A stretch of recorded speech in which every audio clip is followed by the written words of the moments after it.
Hello. Today I'll be reading The Raven by Edgar Allan Poe.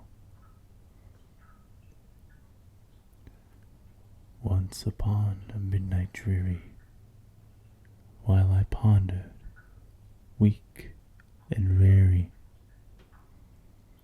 over many a quaint and curious volume of forgotten lore,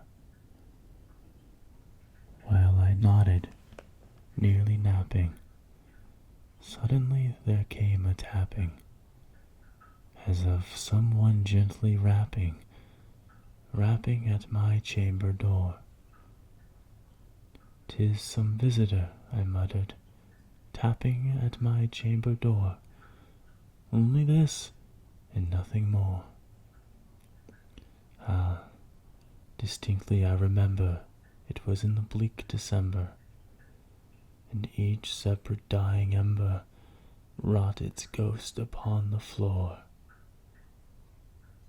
Eagerly I wished the morrow, vainly I had sought to borrow from my books surcease of sorrow, sorrow for the lost Lenore, for the rare and radiant maiden whom the angels named Lenore, nameless here forevermore. In the silken, sad, uncertain rustling of each purple curtain thrilled me, filled me with fantastic terrors never felt before, so that now, to still the beating of my heart, I stood repeating, "'Tis some visitor entreating entrance at my chamber door. Some late visitor entreating entrance at my chamber door. This is it, and nothing more." Presently my soul grew stronger, hesitating then no longer.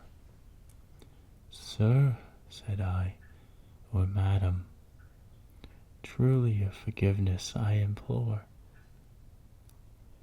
But the fact is, I was napping, and so gently you came rapping, and so faintly you came tapping at my chamber door, that I scarce was sure I heard you. Here I opened the wide door, darkness there, and nothing more. Deep into that darkness peering, long I stood there wondering, fearing, doubting, dreaming dreams no mortal ever dared to dream before. But the silence was unbroken, and the stillness gave no token, and the only word there spoken was the whispered word, Lenore. Merely this, and nothing more. Back into the chamber turning, all my soul within me burning, soon again I heard a tapping, somewhat louder than before. "Surely," said I, "surely that is something at my window lattice. Let me see, then, what thread is, this mystery explore. Let my heart be still a moment, and this mystery explore. 'Tis the wind, and nothing more." Open here I flung the shutter, when, with many a flirt and flutter, in there stepped the stately raven of the saintly days of yore. Not the least obeisance made he, not a minute stopped or stayed he, but, with mien of lore, and or lady, perched above my chamber door. Perched upon a bust of Pallas, just above my chamber door, perched and sat, and nothing more. Then this ebony bird, beguiling my sad fancy into smiling, by the grave and stern decorum of the countenance it wore. Though thy crest be shorn and shaven, thou, I said, art sure no craven. Ghastly grim, an ancient raven, wandering from the nightly shore. Tell me what thy lordly name is on the night's Plutonian shore. Quoth the raven, nevermore. Much I marveled this ungainly fowl to hear discourse so plainly, though its answer little meaning, little relevancy bore.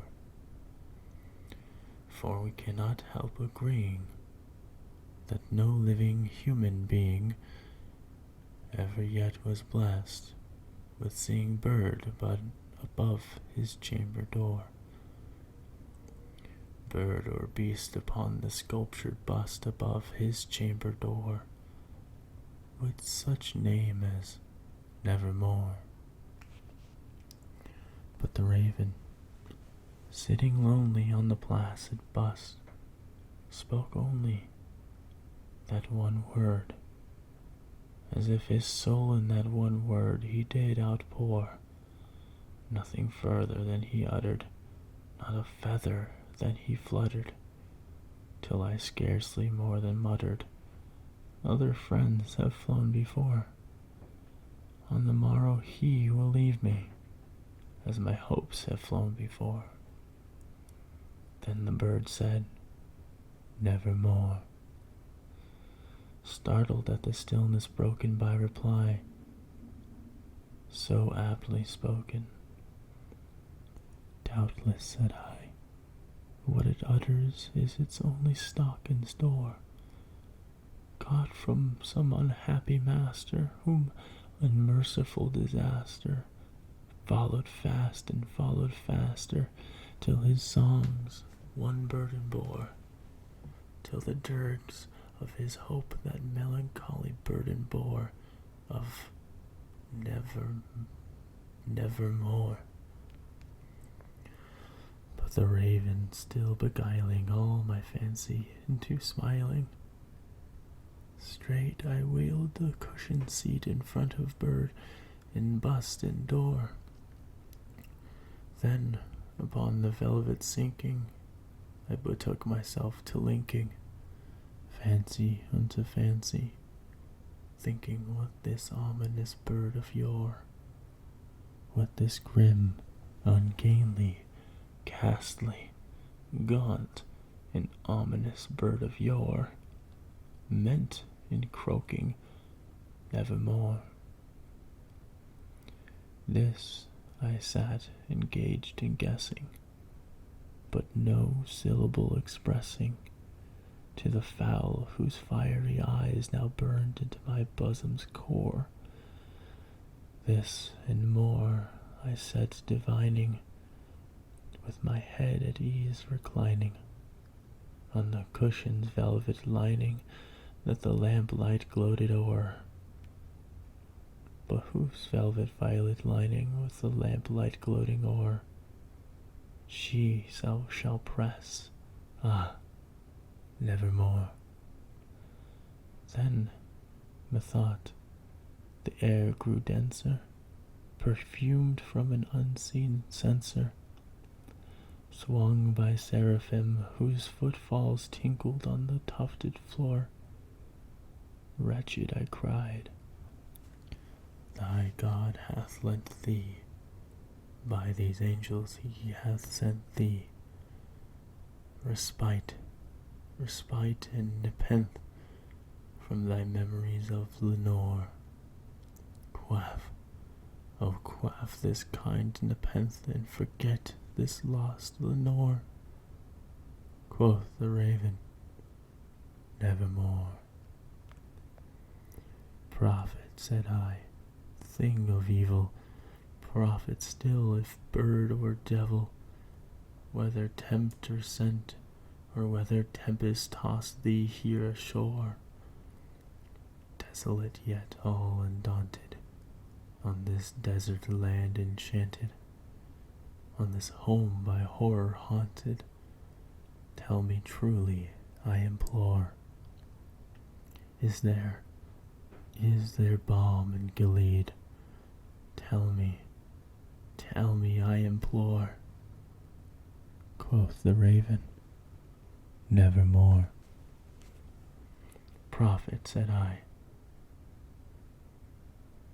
thing of evil, prophet still if bird or devil, by that heaven that bends above us, by that God we both adore, tell this soul with sorrow laden if, within the distant Aidenn, it shall clasp a sainted maiden whom the angels named Lenore.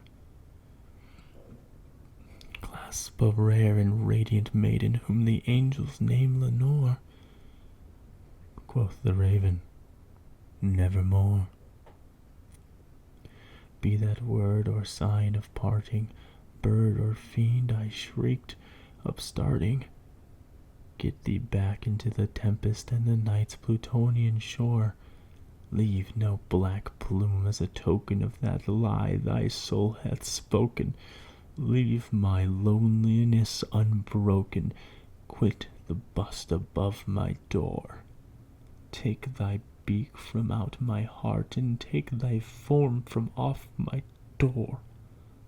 Quoth the raven, nevermore. And the raven, never flitting, still is sitting on the pallid bust of Pallas, just above my chamber door, and his eyes have all the seeming of a demon that is dreaming, and the lamplight o'er him streaming throws his shadow on the floor, and my soul from out that shadow that lies floating on the floor shall be lifted nevermore. Thank you.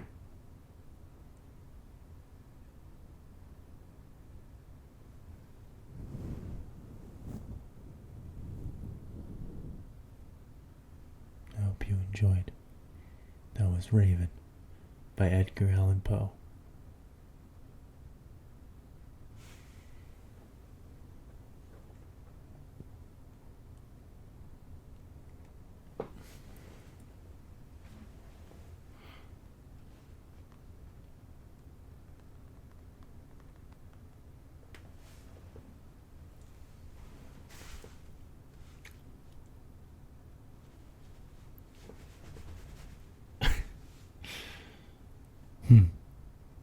That was fun doing dark voices.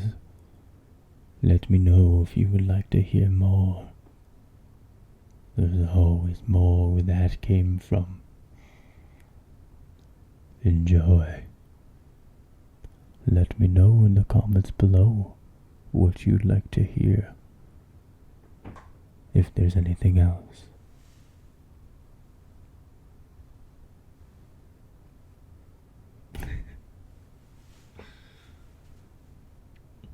Bye-bye. Bye-bye. Bye-bye.